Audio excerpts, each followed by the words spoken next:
અરે ભાઈ, સરવાણી સાચી હોય ને એ તો દુકાળમાંય ડૂકે નહીં, પણ જેના પેટાળ પાપી હોય ને એની ભેખ ન દૂજે ભૂદરા. સરવાણી સાચી હોય, ખાનદાન જેનું ઘર હોય, સમય એવો આવે થપાટ લાગે અને થોડો પાછળ પડી જાય, પણ એનો સારો સમય હોય ને ત્યારે કોઈને કહેવા ન દે.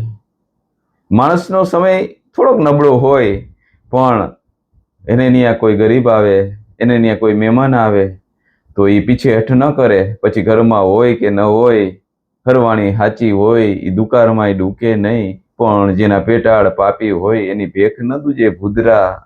માણસની ઘરમાં ગમે એટલી સંપત્તિ હોય, ગમે એટલું હોય, પણ જેના દિલમાં અંદરથી ગરીબાઈ હોય, જેને દાતારી ન હોય, એ ગમે એવું હોય તો એ વરસે નહીં કોઈ દી. કોઈ દી કોઈને ખવડાવે નહીં, કોઈ દી કોઈને દાન ના આપે, કોઈનું ભલું ના કરે. એટલે કવિએ કીધું છે કે સરવાણી સાચી હોય ને એ ક્યારેય ડૂકે નહીં, દુકાળમાંય ડૂકે નહીં. એનું ભલપણ ન જાય, એની દાતારી ન જાય, એની સુરવીરતા ન જાય, એનો આવકારો ના જાય, એ બીજાને ભલું કરવામાંથી ન જાય, બીજાનું સારું કરે,